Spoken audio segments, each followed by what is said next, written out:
Move. Don't move. Run. Scream. Gareth didn't know what to do. He suddenly realized that the forest around him had gone very quiet. In fact, the only sounds were the burbling river and the crack hiss of the open fire. Oh, Lumen, quiet. Understanding bloomed. Quiet was bad because the life that's evolved in this environment can easily recognize a threat and go into hiding. The information shot through his mind at 1,000,000 miles an hour. Not that it was much use anymore. The creature seemed poised to strike, but sat as still as he was. What was it doing? It had him dead to rights. The ambush was perfect. There was nothing he could do. He certainly wasn't faster than it. He had no means of fighting it off. Even his biosuit would do little against such sharp teeth. At most, it would buy him a few more seconds of agony. Pen. His companion came to mind in a flash. Perhaps he should scream. Fleeting was the hope of her saving his life again. More than that, he thought of her own safety. If shouting wouldn't save his own life, he could at least warn her of the danger. He might give her the advantage of not being ambushed. Its eyes moved, then its ears. The glowing spheres shot upward, locking onto something behind Gareth. Its ears twitched, aligning to more perfectly take in sound from wherever its eyes were peering. A voice, as beautiful a voice as he ever did hear, came from behind him. Pen's voice. She was closer to the fire than to him, but still only about 15 or 20 feet away. Look it in the eye. Don't shake or yell. Just look it in the eye and back away slowly. Don't turn. Don't run. Move slowly and deliberately. How am I supposed to see where I'm going? What if I fall? Does it even recognize my eyes as eyes? What? Gareth silenced the questions and did as he was instructed. He magnetized his gaze onto it, praying for kind dawns. Slowly, he tore his body from its frozen state and began to move. It was awkward. His legs weren't built for such movement, but he managed. The creature's eyes shot back to him. White-hot fear ripped through him. The urge to freeze again was as intense as anything he'd ever felt, but he forced it down, overriding instinct with logic. Any field has its experts. In situations that deal with said field, you listen to the expert. Specialization. Pen was the expert in this field. Do what she says. It twitched forward, teeth bared. Hey! Pen roared so loud it almost hurt. The creature jumped back. Its attention shot back to Pen. Gareth kept backing up. 10 feet to where she'd originally been, but she'd moved forward. She was right behind him now. A graceful, reassuring hand came to rest on where a shoulder might have been, had he had one. He brought a hand of his own up to hers, an attempt to reinforce his increasingly shaking legs. The thing still sat poised and ready, watching them. Its glowing eyes darted between them. What now? Gareth whispered. Behind me. Without breaking her locked gaze on the wolf, she used her hand to push him gently but firmly around her right side. She took another step to position herself directly between them. Back slowly, same as before. Gareth acquiesced and matched her pace as they both began slowly moving back towards the fire. He noticed he could feel her heartbeat through her wrist. It drummed a rapid but rhythmic tempo against his hand. A few steps went without movement from the beast, but suddenly it started forward. Immediately, Pen jolted a bluff forward as she let out another hard and quick yell. Hey! It twitched back. Its head went down with its front paws and hind legs cocked ready to respond to an attack that never came. Pen then continued to back the two of them up slowly, step by step until she came to a stop just within the light of the fire. Wait. Its reflexive poise had relaxed, but it still eyed them, though it made no attempt to close the distance. Its glossy eyes still glowed with reflected firelight. What? Just keep watching it. The wolf started to move, not forward but to the side. It led with its head, which, again, came low to the ground, but its gaze never left them. Its ears twitched around for any hint of sound as it started to circle to its left. Gareth followed Pen's lead as she clearly turned her entire body to match its movement. It started to turn and circle back the way it had come. Again, Pen followed it.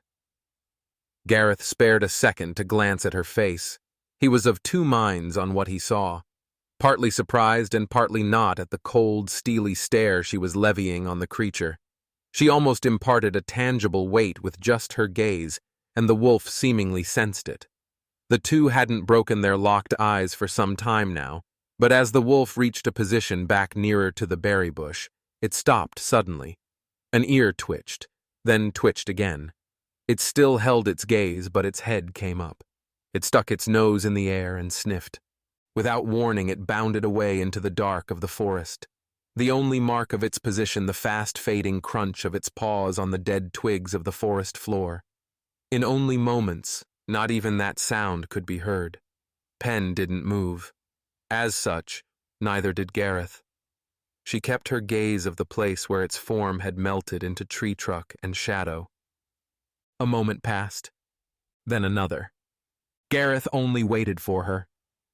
Finally, he noticed the small life around them start to pipe up. A squirrel chittered at the base of a tree off to their right. An owl hooted from high branches up to their left. The buzz of insects joined the croaking of frogs by the river. Pen's shoulders relaxed. She let out a sigh. You good? Penelope. I've been blown up, thrown out the back of my ship, plummeted to the surface of an unknown planet, and now attacked by a wild animal 4 times my size. All in the span of 48 hours, I'm cursed. There's no other explanation. I'm alive? She smacked him on the back a little harder than he could handle. He tumbled forward a step as she spoke. That's victory. His nerves finally started to calm. Was that a bear? She laughed as she sat down. Ha! No, not quite. That was a wolf. Basically, the other forest predator to watch out for. Smaller, but they hunt in packs. I'm sorry, smaller. That thing was 5 or 6 times his size. In some respects, it was even bigger than Pen, though their differing constructions made comparison difficult. Yeah, bears are hefty fuckers. About how much more than that thing, the wolf?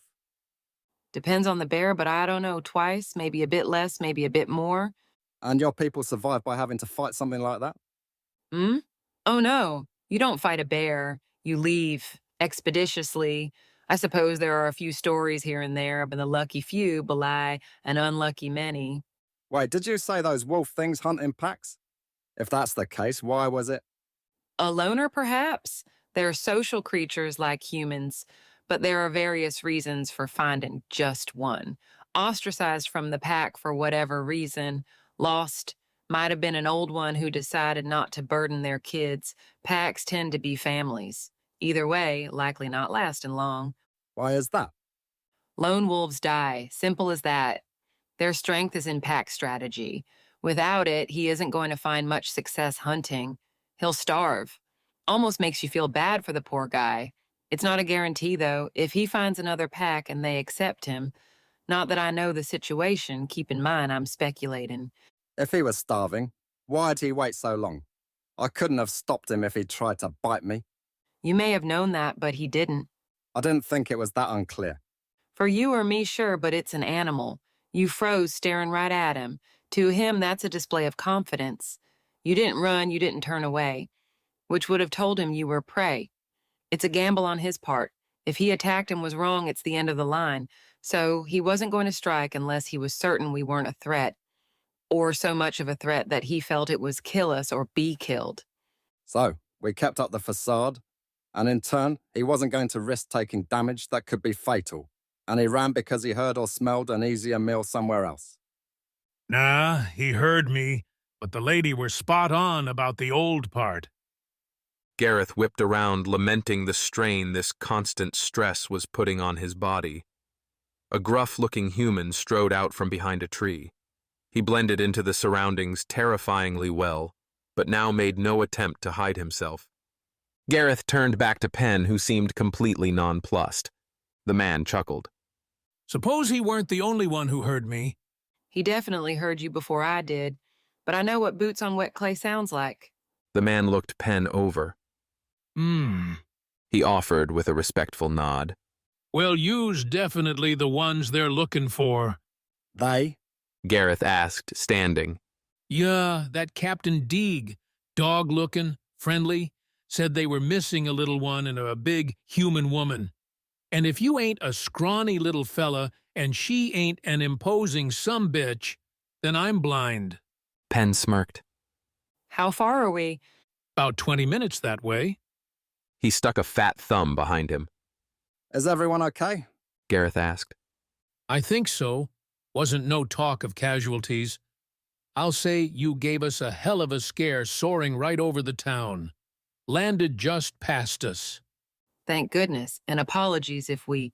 The man held up a hand. Was plenty of that already. All right.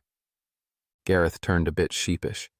An awkward silence stirred for a few seconds before the man broke it. Well, you want to go see your friends? Or would you rather sleep in the dirt another night?